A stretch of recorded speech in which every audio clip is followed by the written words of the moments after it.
Baik, kita mulai ya. Mata kuliah etika rekayasa dengan topik etika berinternet.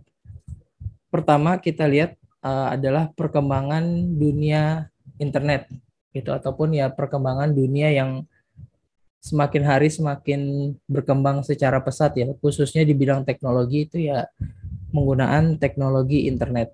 Nah, di sini dasarnya adalah manusia itu selalu termotivasi untuk memperbarui teknologi yang ada gitu. Jadi ya manusia setiap waktunya gitu, setiap detiknya bahkan mungkin selalu ada inovasi yang dia kerjakan gitu, atau selalu ada pemikiran-pemikiran yang direalisasikan, apalagi khususnya di bidang internet ya, teknologi internet. Jadi semenjak internet itu ditemukan ya kurang lebih sekitar mungkin 10 atau 20 tahun yang lalu gitu ya, awal-awal internet, kemudian ada handphone segala macam.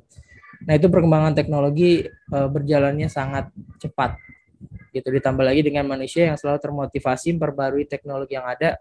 Nah, hal ini membuat atau merupakan perkembangan yang hebat dan terus mengalami kemajuan. Nah, dari semua kemajuan yang signifikan yang dilakukan oleh manusia sampai hari ini, ya tadi ya, hal yang terpenting itu terkait dengan perkembangan internet. Nah, pada dasarnya internet itu sendiri, mungkin kita udah banyak tahu tentang internet itu atau interconnection networking. Nah, itu adalah suatu jaringan yang menghubungkan komputer di seluruh dunia, atau yang menghubungkan gadget atau perangkat ya yang mempunyai jaringan internet. Nah, itu semua akan terhubung tanpa batas.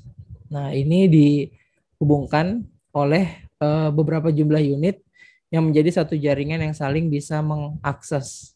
Nah, dengan internet, sebuah device atau komputer itu dapat berkomunikasi satu sama lain secara langsung di belahan dunia manapun gitu ya. Semuanya udah saling terhubung, semuanya udah saling terkonek gitu dengan adanya internet tersebut. Nah, maka mau tidak mau internet akan menjadi salah satu bagian yang terpenting dari kehidupan kita. Gitu ya. Mungkin dulu bisa dipisahkan gitu, ada yang pengguna teknologi, ada yang mungkin tidak mau terhubung dengan teknologi gitu, atau ya karena plus minusnya dari internet gitu ya, mungkin ada beberapa orang yang tidak mau menggunakan internet gitu. Tapi semakin hari semakin maju perkembangan teknologi, maka sepertinya susah gitu untuk tidak berinteraksi dengan menggunakan internet ya. Nah, kenapa manusia tidak bisa lepas dengan penggunaan internet, atau bisa dikatakan internet itu berdampak langsung pada aspek kehidupan manusia tersebut, berdampak yang cukup signifikan. Nah, ini alasannya yang pertama, yaitu informasi pada internet itu bisa diakses 24 jam dalam sehari. Gitu ya. Jadi bisa diakses kapanpun, dimanapun gitu ya. Yang penting terkonek dengan internet. Itu informasi bisa kita dapat. Mungkin kalau dulu kita mau mencari berita atau mencari informasi, kita harus beli koran, harus nyalain TV, harus dengar radio. Nah, tapi kalau sekarang ya udah otomatis berita itu datang sendiri gitu ya. Kalau misalkan kita bangun tidur, nyalain handphone, terus kemudian lihat sosial media, nah itu udah langsung ada informasi-informasi terbaru gitu, terupdate. Nah, itu berita atau informasi udah datang ke kita sendiri tanpa kita cari.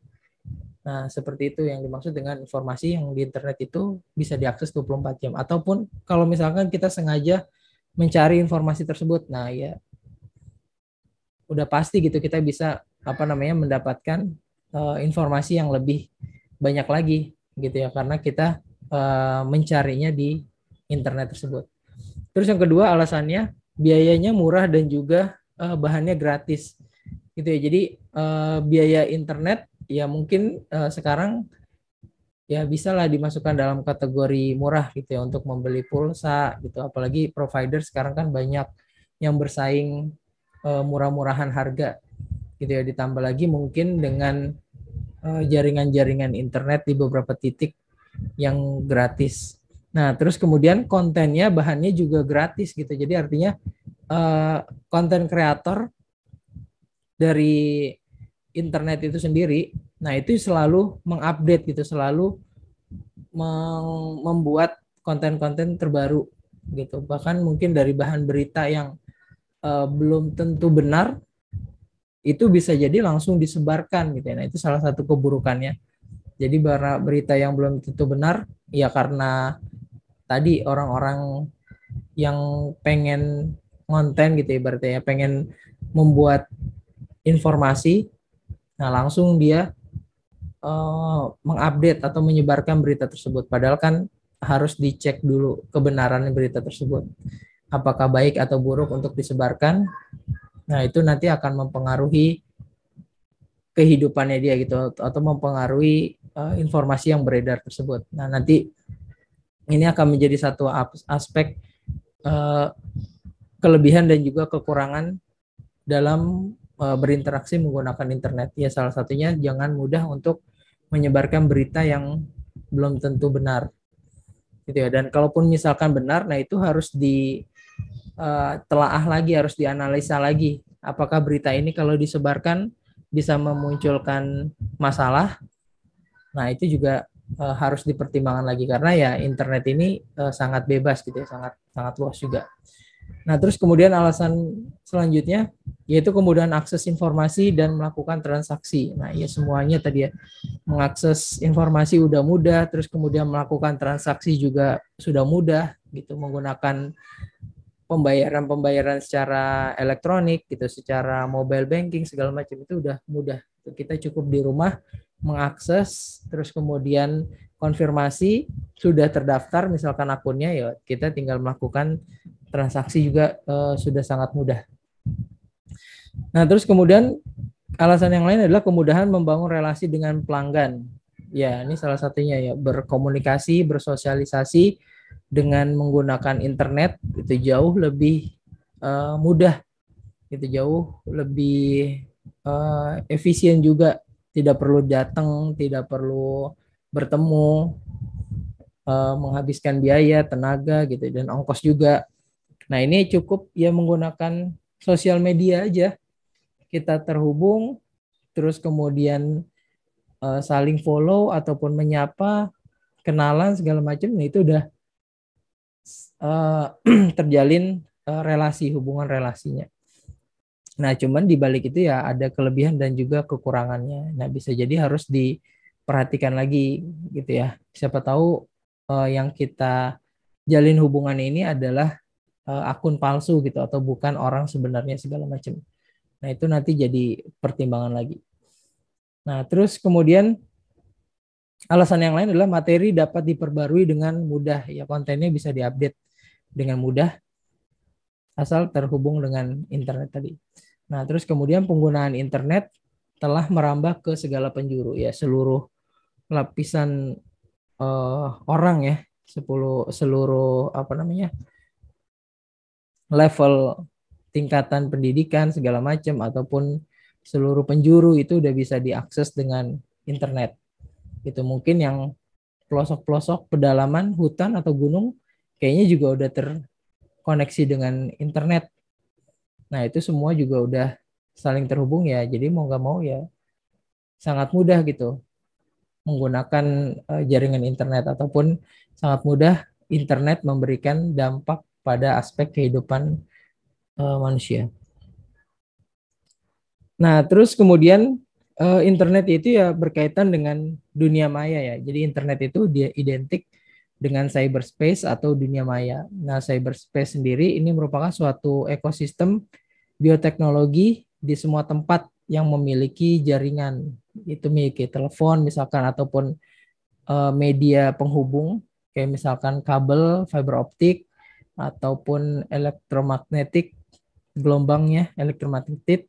Nah, itu dikatakan sebuah cyberspace atau dunia maya. Nah, hal ini berarti bahwa tidak ada yang tahu pasti seberapa luas internet secara fisik gitu ya. Bisa jadi ya sangat luas sekali gitu ya. Nah, di sini karakteristik dari dunia maya atau cyberspace antara lain yang pertama adalah dia beroperasi secara virtual atau secara maya istilahnya, secara cyber.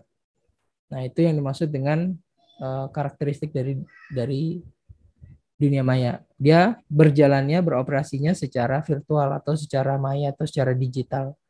Kemudian karakteristik yang lain, dunia maya ini atau dunia cyber ini selalu berubah dengan cepat, gitu ya. Tergantung dari update-nya itu selalu terus berubah, gitu. Nah, terus bagaimana dengan data-data yang telah lalu gitu ataupun informasi yang udah lama? Nah, itu selama masih ada tempat penyimpanannya, memori servernya atau penampungnya, nah itu masih bisa diakses gitu. Tapi kalau misalkan sudah tidak ada gitu, dihapus ataupun dikeluarkan datanya, nah itu tidak bisa diakses lagi. Nah, terus kemudian dunia maya juga tidak mengenal batas teritorial. Tadi ya, wilayah Indonesia, wilayah negara lain, itu semua bisa ditembus, sudah bisa diakses. Gitu. Malahan kadang-kadang kan ada beberapa wilayah yang ya mungkin menutup atau memblok suatu akses sosial media tertentu gitu ya. Tidak boleh diakses di negara-negara tertentu. Nah, itu tapi hanya sebatas aplikasinya gitu, tapi informasinya masih bisa diakses melalui sosial media yang lain atau paling yang standar menggunakan email gitu. Asal kita tahu email seseorang, nah itu kita udah bisa terhubung gitu. Mau dia di luar negeri dimanapun, ya asal dia ada koneksi internet kita bisa mengirim pesan dengan orang tersebut. Terus kemudian dapat melakukan aktivitas tanpa identitas. Nah, ini mungkin salah satu nilai yang perlu diperhatikan juga di dalam menggunakan atau berkomunikasi menggunakan internet atau berinteraksi dengan dunia maya. Gitu. Jadi kita bisa melakukan aktivitas apapun dengan identitas yang palsu gitu atau menggunakan akun-akun fake, akun-akun palsu. Atau bisa juga dikatakan tanpa identitas asli. Nah, kita bisa berinteraksi di sana. Gitu. Apalagi nanti mungkin ada apa namanya perkembangan dunia mayanya atau dunia digitalnya, kayak misalkan ada yang namanya metaverse gitu ya, rencana dari Facebook kalau nggak salah itu. Nah, itu akan menciptakan sebuah dunia digital lagi gitu. Jadi kita cukup berinteraksi dengan atau menggunakan komputer, menggunakan gadget. Nah, kita bisa menciptakan akun kita, bisa menciptakan karakter kita gitu ya di dunia digital. Nanti di dunia digital itu ya bisa melakukan hal-hal dengan menggunakan versi digitalnya gitu. Bahkan ada dunia sendiri nanti di dalamnya yang akan diciptakan. Itu mungkin tadi yang rencananya namanya metaverse ya ataupun apapun itu, ya idenya kemungkinan akan berkembang ke sana. Nah, terus kemudian informasinya di dalamnya bersifat publik. Ya, jadi semua yang ada di dalam dunia internet atau di dunia maya itu bisa diakses oleh seluruh orang. Gitu ya, seluruh orang bisa mengetahui informasi yang kita berikan gitu. Misalkan kita memberikan komen atau memberikan apa namanya? Membuat status segala macam atau apalagi mengupload video dan segala macam itu udah bisa dilihat publik gitu, dan mungkin ada pengaturannya gitu, mana yang publik mana yang private gitu ya. Cuman ya kadang-kadang yang private itu juga disebarluaskan lagi gitu dengan orang lain gitu yang kita anggap ini wilayah private dan orang-orang tertentu yang bisa mengakses, tapi sama orang lain ya justru malah disebarluaskan gitu ya. Yang udah banyak kan kasus-kasusnya seperti itu. Nah, maka dari itu harus berhati-hati dalam menggunakan dunia maya ini atau menggunakan dunia cyber ini. Nah, maka di sini ada istilah yang namanya pentingnya etika di dalam dunia maya atau di dunia cyber tadi, cyberspace. Nah, jadi di sini contohnya, misalkan contoh etika ataupun etika berinternet. Oh, ini pentingnya etika di dalam dunia maya. Yang pertama, alasan kenapa penting etika di dalam dunia maya. Yang pertama, tadi ya, bahwa pengguna internet itu berasal dari seluruh belahan dunia yang memiliki adat istiadat dan budaya yang berbeda-beda. gitu. Jadi kita nggak bisa menyamakan rata seluruh aktivitas kita atau budaya kita dengan orang yang kita sosialisasikan gitu atau yang kita interaksikan di dalam internet atau di dalam dunia maya.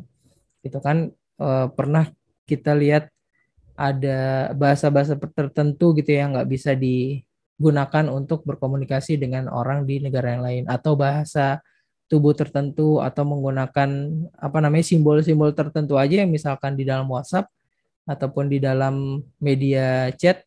Nah, itu kan kadang-kadang berbeda makna yang kita pahami dengan yang dipahami di wilayah yang lain gitu ya. Nah, itu harus menggunakan etika. Terus alasan yang selanjutnya pentingnya etika di dalam dunia maya yaitu pengguna internet tidak semua mencantumkan identitas asli.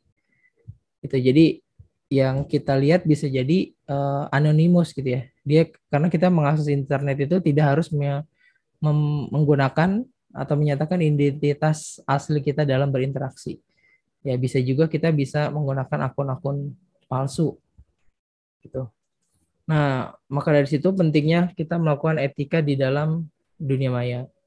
Kemudian fasilitas di internet memungkinkan orang berbuat etis atau iseng.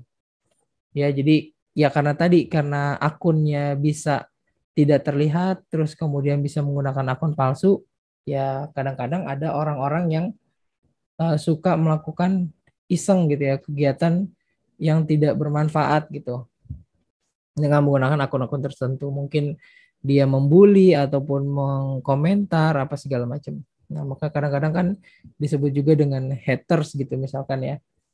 Nah, itu makanya pentingnya kita beretika di dunia maya gitu. Bahkan kadang yang aktif menggunakan sosial media aja mungkin ada aja hatersnya gitu ya. Apalagi yang apa namanya berinteraksi gitu dengan gayanya masing-masing, ya mungkin akan lebih banyak lagi orang yang tidak suka atau tidak sesuai dengan keinginan orang lain seperti itu. Nah, terus kemudian tadi ini alasan pentingnya kita menggunakan etika di dalam dunia maya. Nah, terus kemudian etikanya itu seperti apa? Nah, di sini kita bisa lihat apa itu namanya etiket. Etiket atau disebut juga dengan etiquette adalah etika dalam berkomunikasi menggunakan internet yang ditetapkan oleh IETF. IETF itu semacam organisasi ya. Jadi The Internet Engineering Task Force atau IETF ini adalah sebuah komunitas masyarakat internasional yang terdiri dari para perancang jaringan, operator, penjual, dan juga peneliti yang terkait dengan evolusi arsitektur dan juga pengoperasian internet. Nah, di sini ada beberapa jenis-jenis dari etiket tadi. Etiket tadi kan cara berkomunikasi yang menggunakan internet tadi ya sesuai dengan aturan IETF. Yang pertama itu ada yang namanya etiket pada one-to-one communication atau face-to-face. One-to-one communication itu maksudnya adalah kondisi di mana komunikasi yang terjadi antar individu itu face-to-face atau dalam sebuah dialog.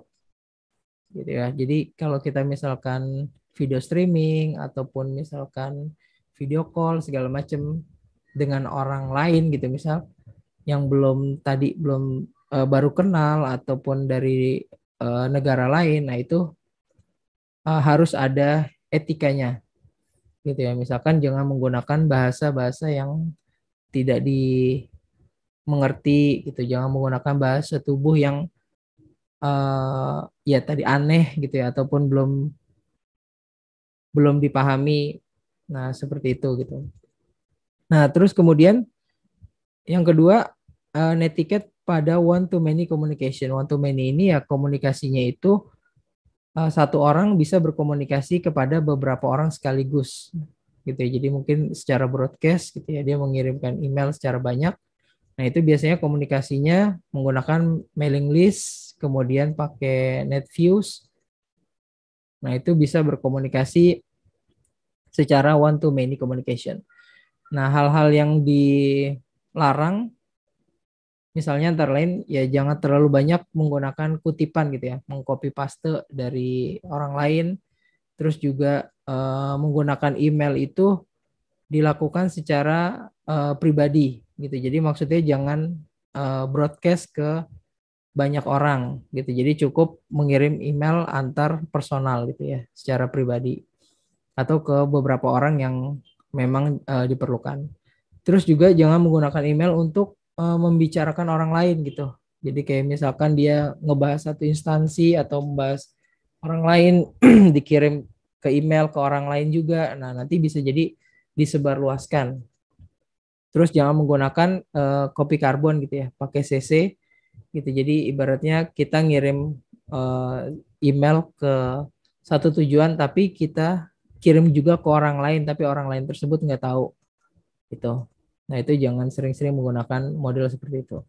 Kemudian jangan juga menggunakan format HTML dalam mengirim email. Menggunakanlah format yang sudah disediakan gitu biar mudah terbaca oleh aplikasi tersebut. Kemudian menjawab email secara masuk akal gitu, secara rasional gitu ya. Jangan menggunakan kata-kata yang mengintervensi gitu ya, kata-kata yang memancing orang lain ataupun yang bisa menimbulkan ambiguitas. Nah, terus yang ketiga yaitu adalah netiquette information service. Nah, jadi pada perkembangan internet ini biasanya ada beberapa fitur atau fasilitas berbagai layanan baru ya, atau yang disebut juga dengan layanan informasi atau information service. Nah, ini berbagai jenis layanannya, antara lain pakai grouper, voice, ataupun World Wide Web, WWW ya. Terus kemudian multi-user dimension, which are object oriented atau MOOS. Nah, itu information service. Ada juga gitu ya aturannya dalam berkomunikasi menggunakan internet. Nah, terus kemudian untuk pelanggarannya, jadi layaknya dalam etika kehidupan masyarakat, nah akan ada sanksi ya, akan ada sanksi untuk orang-orang yang melanggar aturan yang ada. Biasanya sanksi yang diperoleh terhadap suatu pelanggaran adanya sanksi sosial.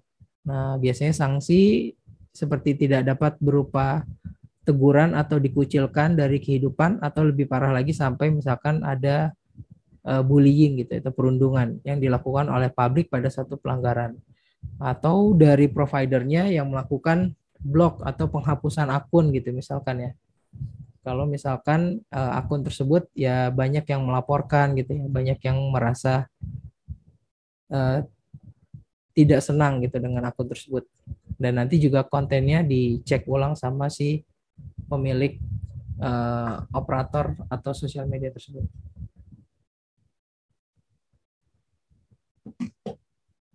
Lalu kemudian tipsnya, ini adalah tips di dalam berinternet.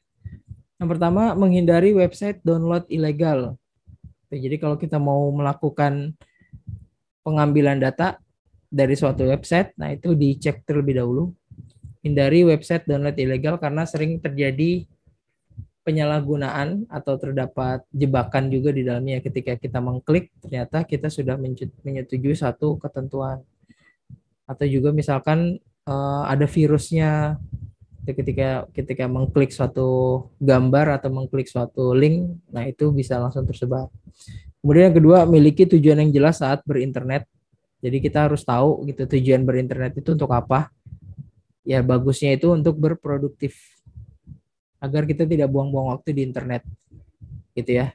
Jadi ya khususnya kalau orang IT gitu ya udah tahu gitu internet itu ya gunanya untuk melakukan produktivitas gitu, misalkan membuat konten yang produktif gitu, terus kemudian juga konten yang memberikan wawasan gitu ya, mengedukasi segala macam, bukan untuk ya main-main gitu, bukan untuk kejahatan, terus juga bukan untuk ya sekedar apa namanya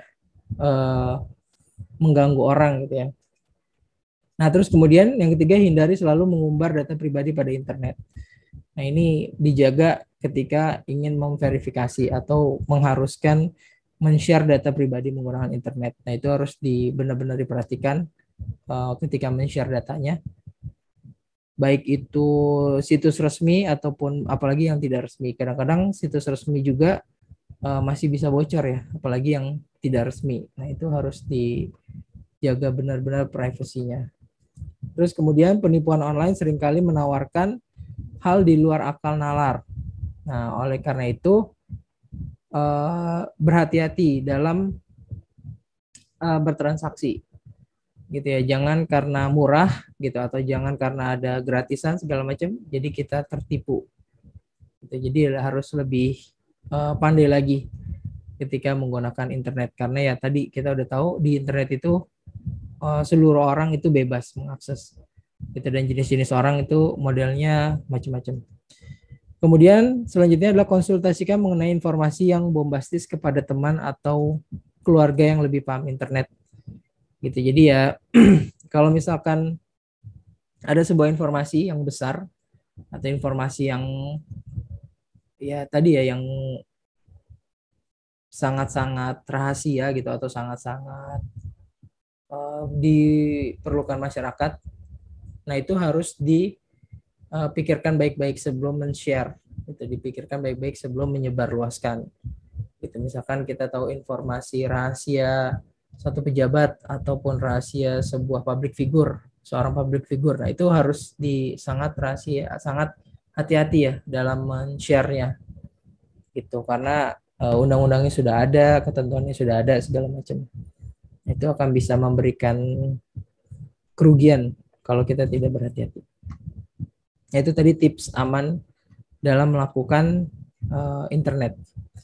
Nah, terus kemudian dalam berbisnis gitu ya. Jadi ketika biasanya di dalam internet itu lebih banyak digunakan untuk melakukan transaksi bisnis karena memang poinnya sangat memudahkan di titik tersebut. Gitu ya. Maka di dalam dalam bisnis di bidang teknologi informasi itu ada etika dan tanggung jawab sosial yang merupakan aturan dalam suatu perusahaan biasanya. Nah, hubungan yang harmonis akan menghasilkan energi positif untuk kemajuan suatu perusahaan. Jadi harus dibangun gitu ya, bangun citra yang baik ketika melakukan transaksi di dalam atau menggunakan bidang teknologi informasi. Nah, di sana juga ada kode etiknya.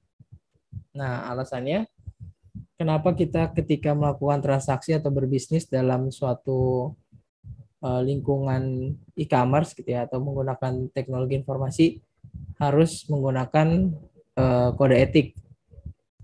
Yang pertama itu untuk meningkatkan kepercayaan publik pada bisnis gitu ya. Kalau misalkan kita punya toko online atau kita juga sedang merintis ataupun bertransaksi secara online, nah itu ya harus dijaga gitu kepercayaannya untuk meningkatkan kepercayaan publik pada bisnis gitu, bisnis online ataupun bisnis yang sedang kita kelola. Terus kemudian alasan kenapa kita harus menggunakan kode etik dalam berbisnis secara online. Nah, ini supaya berkurangnya potensial regulasi pemerintah yang dikeluarkan sebagai aktivitas kontrol. Gitu ya. Jadi supaya ya kita juga masih bebas gitu untuk menggunakan internet gitu, nggak terlalu banyak aturan-aturan gitu yang harus diterapkan. Gitu. Nanti kalau udah terlalu banyak aturan ya karena terlalu banyaknya kejahatan gitu ya, karena tidak ada etika yang dijaga di dalamnya, maka otomatis akan banyak aturan dari pemerintah yang keluar. Nah, untuk lebih bagusnya untuk mengamankan, tapi ya mungkin juga nanti akan menjadi sebuah sebuah pembatasan gitu yang tadinya agak bebas. Nah, ini karena sudah banyak diatur regulasinya, jadi malah agak dia membuat kurang nyaman gitu. Padahal cukup dijaga etikanya saja bisa